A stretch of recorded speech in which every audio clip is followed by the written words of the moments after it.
what comes to your mind? So Kim, what does that mean to you when you hear that horse whisperer? You've heard of dog whisperers, horse whisperers. What does that mean? To me, I think it's a language that someone can speak that you can understand, whereas when other people speak it, you might not be able to understand it. Absolutely. So when we look at these whisperers, we see that they are able to communicate beyond what we consider common understanding, and they have a magical way of using their words. And years ago, I was able to hear a gentleman by the name of Tim David. He's a speaker, he's an author, he's even a magician. And so this really is something that has stayed with me. He's written a couple of books, Magic Words, True Influence, but he really provides insight into how we can become horse brain whisperers by the words that we use. And so we know we can lead a horse to water, but we also know we cannot make them drink. However, we can nudge them in the right direction so that to feel thirsty, we can do the same thing with people. And so what I'm sharing with you, if you want, I'll have my contact information. You can text me or whatever, and I will be happy to send you kind of a list of what we're going to talk, excuse me, about today. When we plan our words, we want to do that in a way that we evoke connections intentionally so that we are communicating in the most effective way.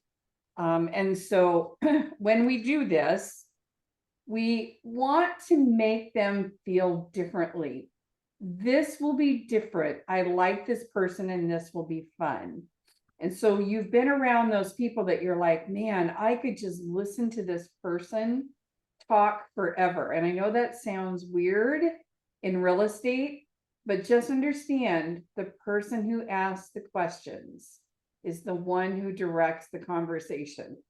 I've coached a lot of agents, and what I've found is that so many times we really go in and we want to vomit all over everyone and tell them how much we know and what they should do and what's the right and the wrong way. And this really isn't what we should be doing. We need to completely modify this. Communication is what you say and how you say it. However, connection is what they hear. So I can say something like, Kim, boy, you really look great today. And she could interpret that in so many different ways, right, Kim? It could be that I Yes. was, oh, thank you very much. Or like, well, that sounded a little sarcastic. I wonder what she really means. So we have this gap so many times between what we say and what someone else hears. And I think we see this all the time with spouses, with partners, with kids, that there's just this gap in what we say and what they are actually hearing.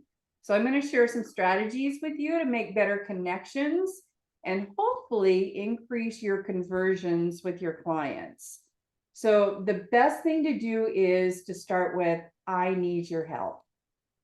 So I need your help with, or, anytime you say, I need your help, you immediately, people are like, oh, most people are going to say, well, what is it you need your help with?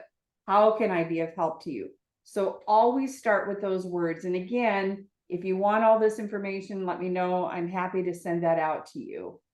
And if we can get the client to add 3 yeses early in the conversation, your conversion rate should more than double. So if we can get them to say yes, then we should have a better chance, because now we have them thinking in a more positive way. You need to show a genuine interest in them. And so one of the things I've always loved to say is, you know what, I don't know yet if this is going to be the best option for you. So may I ask you a few questions to see how I may best help you? Like, well, what do you mean? You don't know if this is going to be the best option. It's like, well, we're good. That's what we're going to talk about. I'm in the business of helping people make the right decisions.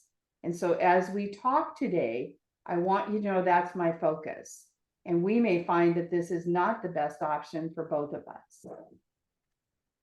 So are there other things that they will consider? So if I had a magic wand and you could create the perfect outcome What would that look like? That's when I'm going into a listing appointment, when I'm sitting down with a buyer.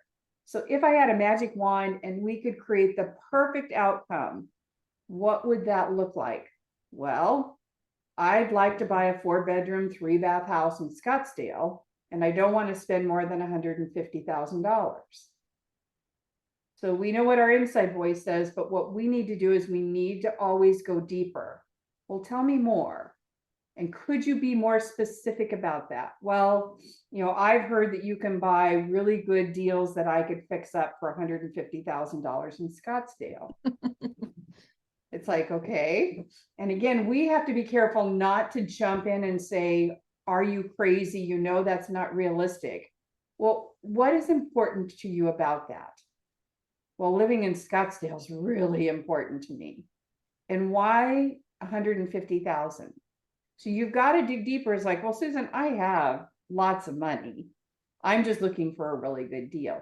Because we start making our decisions and our judgments based on, remember what we do. We went, when we go back to this one, that I hear something, I decide what I've heard based on what they've said. And that may not be the truth. And so what would having that mean to you? And let me ask you, what happens if you don't get that? What happens if for some reason in our market right now, there is nothing available in Scottsdale for 150,000? What would you do? Are they going to say, well, I wouldn't buy, I'll wait till the market turns? Or they say, you know what, Susan, that was kind of a pipe dream. I would probably go up to 500,000 if we could find something in Scottsdale. So again, if we don't start digging more deeply into what they are saying, we are making a mistake because we are judging and making decisions on their behalf when we don't even know why. So empower their decision. And so this is one of my favorite things to do. And Kim, I'm going to ask you to be kind of my person. So I've taken you through a house. And so I'm going to ask you, so Kim, on a scale of 1 to 10, how do you feel about this house? I'm a 7. You're a 7. So why didn't you say that it was a 3 or a 4? Because it has a lot of the things that I actually really like about it. It's a 7 because there's some work that I have to still do on it. Okay. Do you see where we change that? Because if it's a 7, we suddenly think, oh no, this isn't the right home. But if I start saying, really, so why did you not say it was lower than a 7? Now she starts justifying what it is that she likes about the house. So Kim, tell me a little bit more about the work that you see that needs to be done. I don't really like the cabinets in the kitchen, and I definitely know I have to get rid of the wallpaper in the Okay. house. So if we were able to find a way that you could either through price or concessions offset the cost of those 2 items being kind of remediated, would you buy the house? Maybe. Depends on Maybe. what that number looks like. Okay. So do you see where I'm going? But I just love that. Why didn't you say lower? And so keep that kind of in your arsenal when you're talking with people, instead of saying, well, why didn't you rank it a 10? Now we're focusing on the negative and what is missing. Now she had to justify what she liked. And I would probably go into, so we didn't rank it a 3. What do you love about the house? So really change that mindset with not just you, but also with your client. Susan, can we go back really fast to Yeah. the slide before this? Because this is that very last question. What happens if you don't get that? Most of the time, nobody knows the answer to that, is my experience, because they've just set, somebody told them you should get a house in Scottsdale for $150, right? So of course I can get that. But no one has had any more conversation around that, because that was just in their general conversation with their peers, right? So when we say what happens if you don't get that, they probably haven't even thought about that. And that forces that cognitive mentality to rise, right? So their engagement to rise, to go, well, I don't know, maybe I nothing, probably. I still want a house in Scottsdale. Oh, so 150 wasn't really the point. That was just your speaking connector, right? For the conversation. So I think sometimes when we were talking, especially at the first part of conversations with our clients, asking these questions is really, really valuable, because oftentimes they're just parroting back something that they've heard somewhere else, and they haven't actually spent brain power thinking about it. They've been thinking about the thing they heard. Oh, it would be great if I got a house for 150. It would be so awesome, because they've thought of all of those possibilities, but they haven't thought about like anything connected to it most of the time. And so when you spend that time like kind of drilling down a little bit more and saying this, and then I think that what happens if you don't get that, I think that's a brain interrupter, right? Like that makes people go, well, wait, all of the things I've been thinking about is I'm getting something for 150. I haven't thought about what I'm going to get if that doesn't happen, or what will happen. So I think that's a magic question to ask. And it leads beautifully right into that next slide of where you went. But I think that one particularly is super powerful, because most of the time when people are thinking and wishing and dreaming, they're not thinking about the negative side of that. Like, what if it doesn't come to fruition? They're thinking of all the possibilities, which is terrific. I like an optimistic person, but it's not realistic at 150, right? So like, if you just kind of think about that, what happens if you don't get that? And that's a phrase you can use with anybody in anything, not even just sales. But when somebody tells you they want something from you and you're not able to give that, well, what happens if I can't do that? Right. I mean, it's a power everything. question. And I think as a profession, we are so guilty when we're sitting down with a buyer. Tell me what you want. Well, I want a 4-bedroom, 2-bath, 1,900 square foot home. And guess what we do? We go into the MLS and we put that in there. And we never talk with them about why that's important. Yeah. I don't think there are very many, if any, buyers that walk into a house and say, Susan, I told you 1,900 square feet, and I can tell right now this one's only 1,875. Right. We don't know that. But we have said, you have to give us numbers, you have to tell us. And we never dig in to find out, why is 1,900 square feet important to you? Yep. And we will probably find out it isn't. It's tell me how you live in that house. Right. And we've got to go deeper. So, but yes. Well, and the may I ask why is a wonderful response to almost everything they say. Any kind of objection, any kind of excitement, right? Like, when it doesn't matter, because you can use that on both ends of the spectrum. Well, may I ask why that was so exciting for you? May I ask why that was so detrimental for, like whatever, you can take that either way. But, there is a lot to be said for asking the question and then being quiet and listening, right?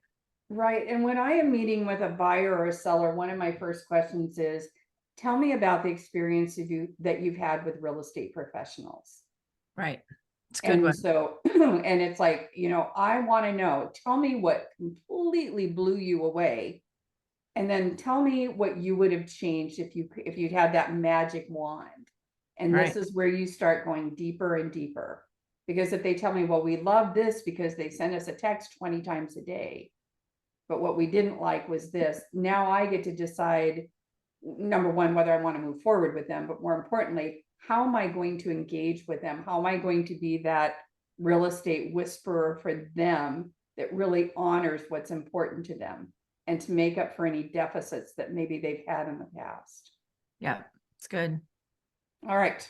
So, we're going to go, saying thanks in advance will give you a 67.5% response rate. So this is research that was done.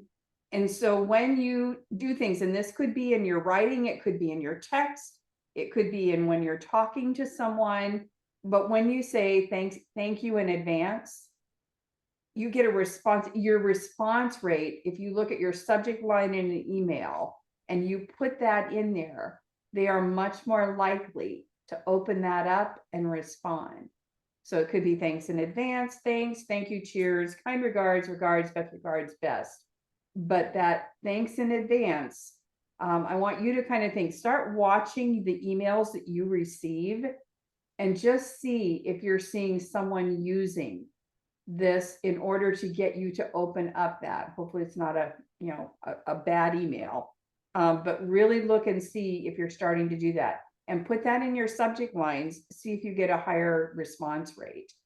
And then here's the big thing, always address people by their name. People absolutely love this. Make sure it's the right name. Don't start calling Sally Shirley, because that will have the opposite effect. But I want you to look at this. Use the letters in their name and use more words that prominently feature the same letter. So go back and look at what Coca-Cola did. Their profits increased for the first time in 11 years when they provided the option where you could go and buy a Coke bottle that had your name on it. They would actually create that for you. But this goes further. People whose names begin with T are more likely to purchase Toyotas than Hondas. People whose names begin with J are more likely to live in Jacksonville than Albuquerque. And ironically, my name is Susan Kraemer, and yes, I have a Kia Sportage, which I didn't really even think about until I was putting this together. But people love that sound of their name. So people whose names begin with C are more likely to prefer Coke to Pepsi. So Cheryl, if you can hear me, do you like Coke or Pepsi? She might be on mute. I used to like Coke before I passed 2 kidney stones. Okay. All right. And then people whose names begin with K are more likely to marry a Kim than a Lori. Larry grew up to be a lawyer. People named Georgia are more likely to live in Georgia. Now, don't rubber stamp all of this, but the important thing is using people's names is so important. We love that personalized stuff. It makes us feel special. So think about when you like how they've changed voicemails where I can call someone and they say, hi, Susan, I'm sorry, I'm not available. It's like, whoa, how did they do that? But hearing my name makes me feel like you validate me and that I am important to you. So there's a lot of appreciation in there. Never leave without a sale or an appointment. So that's what that's your goal. So how do I tie all of this stuff up? How do I learn to use these so that I either leave with a sale or an appointment, or I may decide that I don't want to work with them. But if they are someone I want to work with, how do we put that together to say, you know what? It's been really nice talking with you on the phone. I would like to sit down and talk more with you. And so I am available at 2 p.m. or 4 p.m. tomorrow. Which of those would be better for you?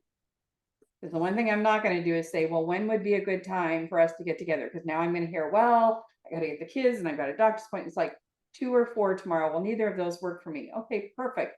How about Wednesday at 2 or 4? So that's your goal, is to get that sale or that appointment, to get them either the listing or to get that buyer. You want to make sure that that is happening.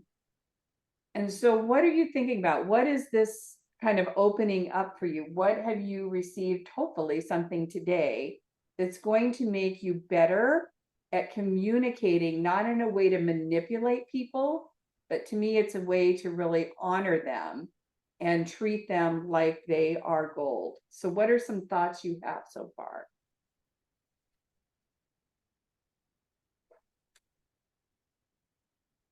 Anything? Kim, how about you? Yeah, I try to give people a chance to talk before I just jump in, because this is the stuff that floats my boat. The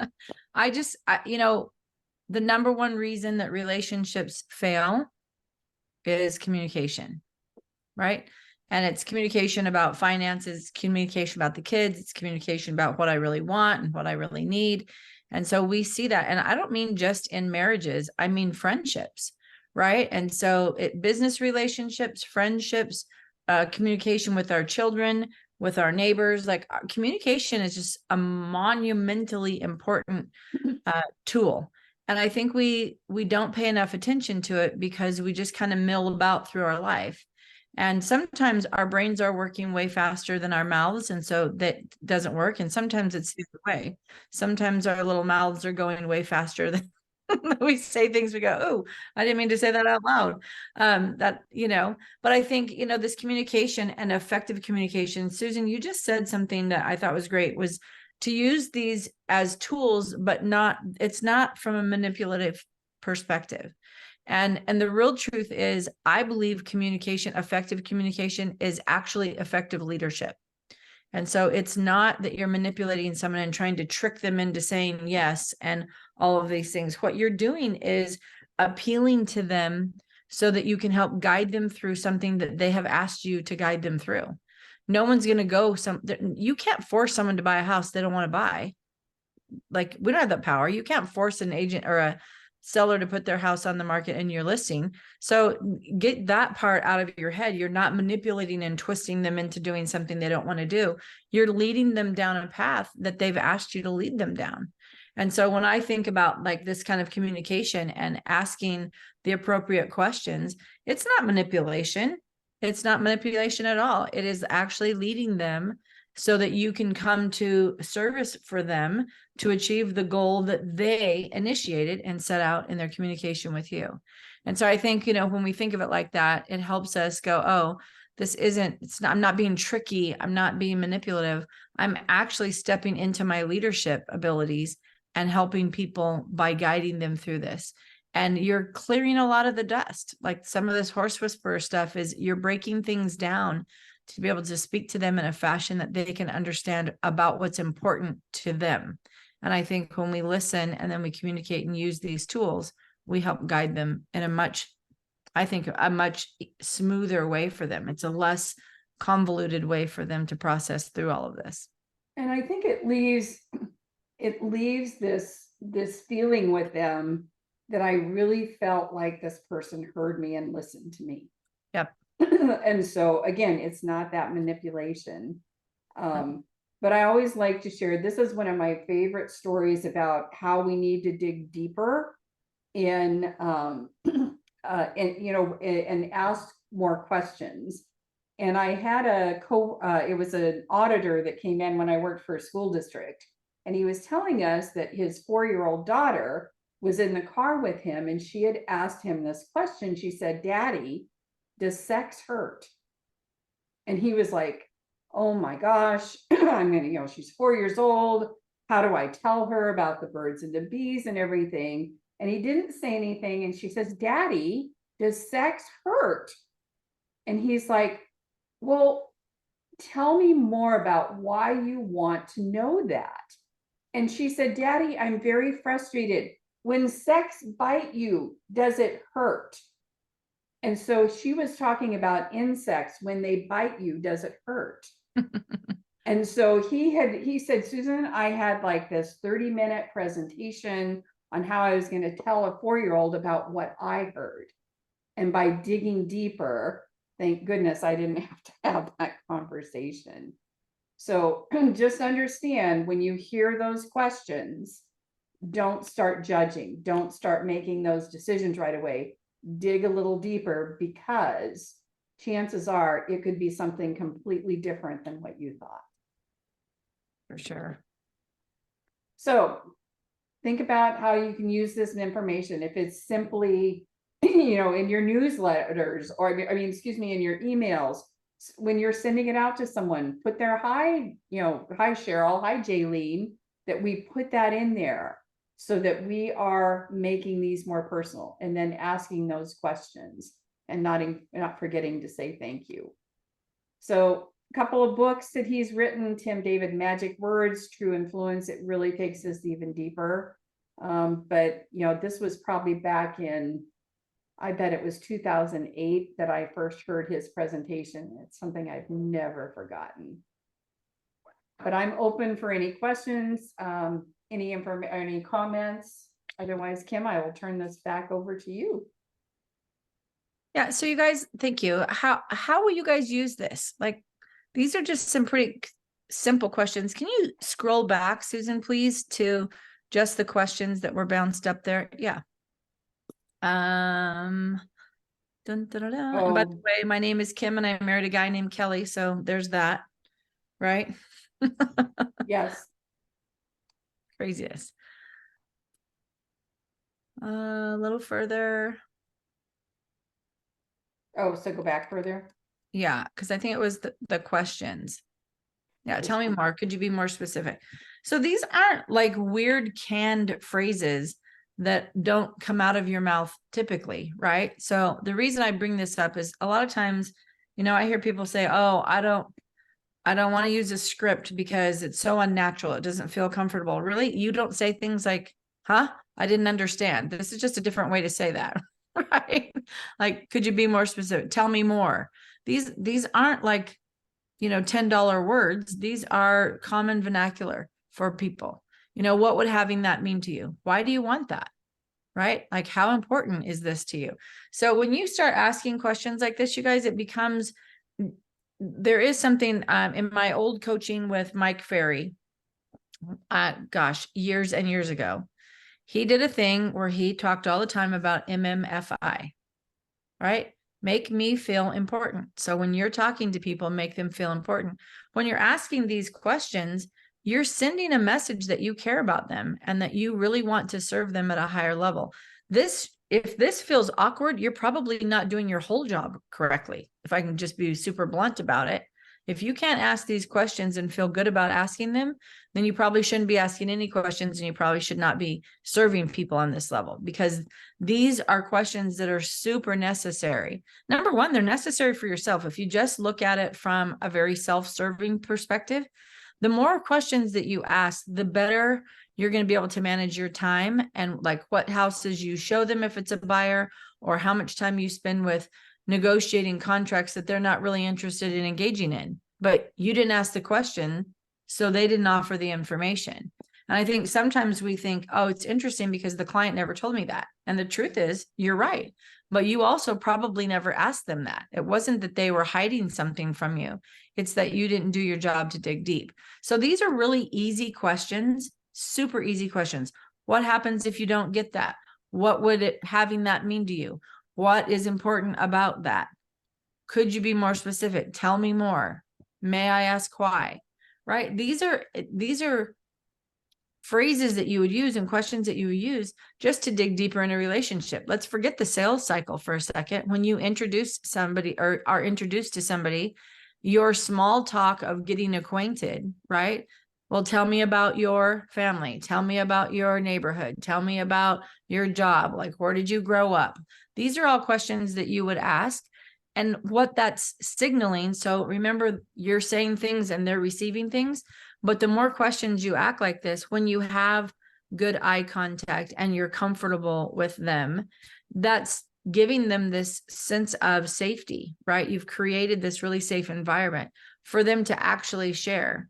And when you ask yes or no questions, you're going to get yes and no answers. That's why none of this is a do you this or do you that question.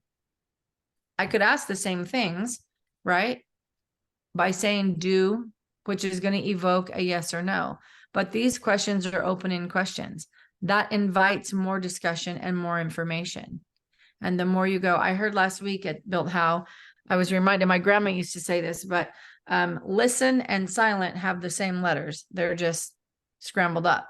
And united and untied have the same letters and are just scrambled up.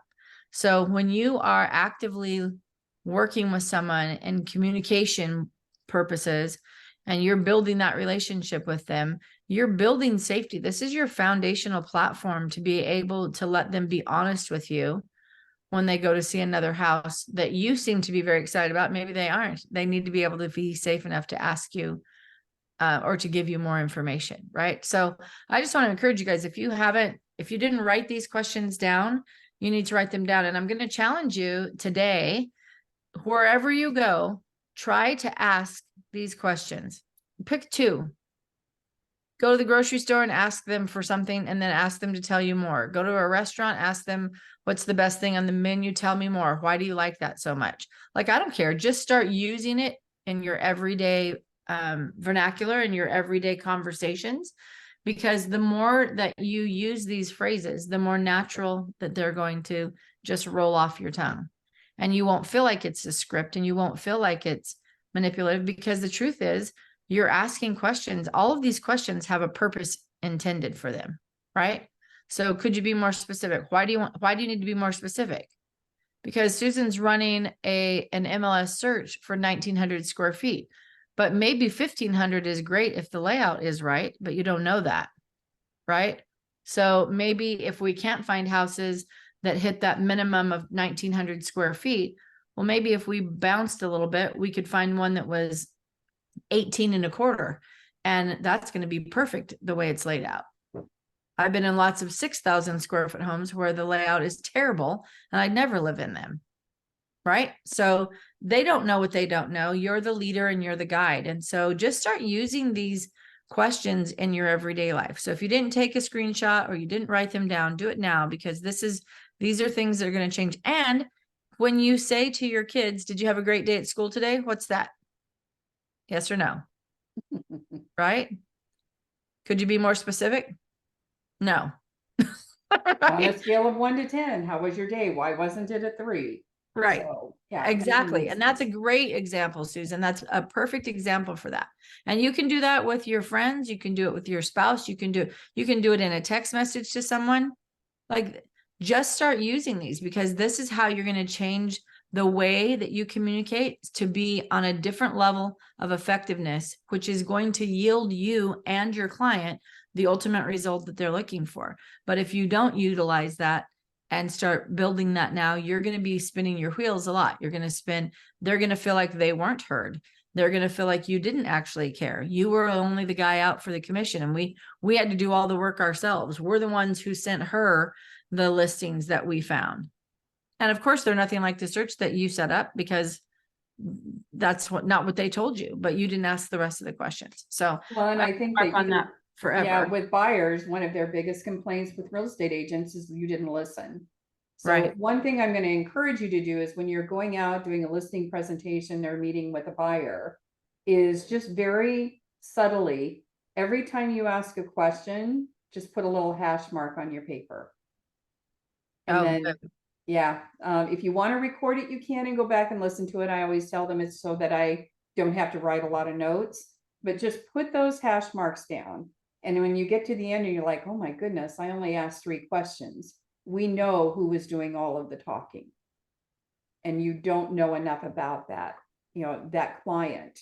You didn't go deep enough. So hopefully this has helped you, giving you some great ideas, and just wish you the best to be that, that real estate whisperer. I love it. Thank you so much. So good. So good. Okay, you guys, it is Monday morning, and it is, oh my gosh, I don't even know what time it is here. Dun, da, da, da. What are we? 10:44. Anybody need any help? Because I didn't start that this morning with that. So does anybody need any help or have any questions that we can help one another out with? Are you good to go? I see you, Yaelene. So this cute. is what I do on Lines and Legends, is I make this little one No way. lunch every day. I love it. In It's between perfect. schools. It's not that I went to, I'm here, I'm listening. And congratulations, Susan, on your degree. That's It's a big deal. It's a huge deal. Now I've got to readjust my life though, because for 8.5 months, it's, it's MBA time. So my time blocking gets to change now. wow. That's so fun. So much phenomenal. freedom in that. Yes. Watch out, world. Well, we're leaving on a cruise Friday, so we'll celebrate then. That's awesome. That's job. great. All right, you guys. Well, I hope you have a super great week. If you are interested in the Council of Lions, the information meeting is again Wednesday night at 6:30. Same channel right here, thelionsandlegends.com. And then don't forget Sharon's class today. That would be great for you. And let's just go have a super great week. Let's go help some people. Happy Monday. Bye. See you guys. Thank you, Susan, so much.